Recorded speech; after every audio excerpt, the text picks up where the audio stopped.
না না অঙ্কিত, না এটা করিস না, এটা করিস না। তুই মা বলে ডাকবি না, না ওকে বোঝা না, তুই মা বলে ডাকবি না। কেউ বোঝাবে না। মা বলে ডাকবি না মানে এইটা কোনো তুমি এই কথা। কাজটা যখন করতে পেরেছো, আমার বিগ ব্রোর ছোটবেলাটাকে যখন নষ্ট করে দিতে পেরেছো, জেম্মার জীবনটা যখন নষ্ট করে দিতে পেরেছো, তুমি আমার মা নও। না না না না আমার কথা শোন। ওকে তুমি আজ থেকে আমার জন্য শুধু মিসেস চিত্রা গুহ।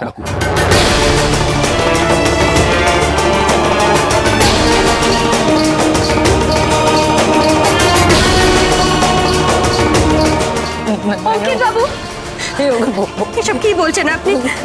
দেখুন, ভুল মানুষ মাত্রই হতে পারে, কিন্তু মা তো মাই হয়, এরকম বলবেন না আপনি। শোনা কি মাথা গরম করিস না, এখন কোনো কথা বলা ইম্পসিবল, ইম্পসিবল।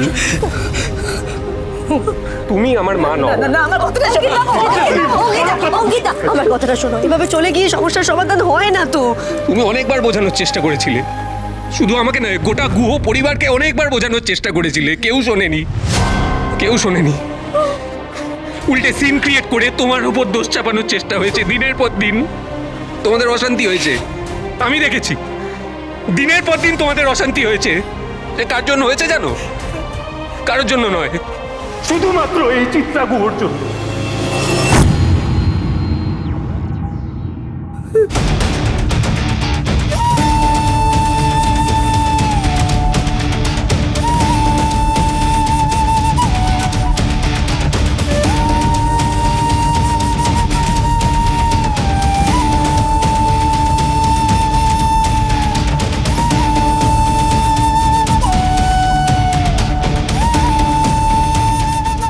বারণ করেছিলাম তোমাকে,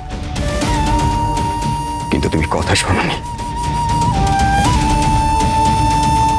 চিত্রা,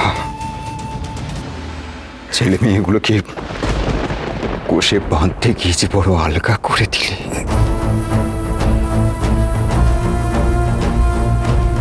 তুমি তো জানো আমাদের অঙ্কিতকে খুব ভালো করেছে। ও যদি একবার কোনো কিছুর থেকে মুখ ফিরিয়ে নেয় তাহলে আর সেদিকে যেতে চায়, ফিরতে পারে না। ও বড় বড় অভিমানী আমাদের অঙ্কিত। কষ্ট দিয়ে দিলে তো। আমার ছেলে, আমার জিত।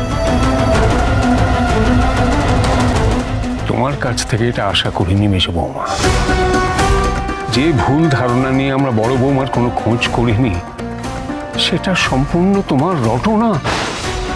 আমি গুহ ফার্মাসিউটিক্যালসের মালিক, চেষ্টা করলে আমি ওকে ঠিক খুঁজে বের করতাম, কিন্তু তোমাকে বিশ্বাস করে আমার সেটা করিনি। এখন তো আমি নিজেকে ক্ষমা করতে পারছি না। শুধু তোমার জন্য আমরা ওকে,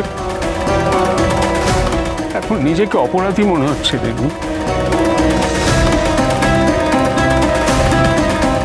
আমিও খুব অপরাধ বোধে ভুগছি বাবা। কি হলো বলো তো?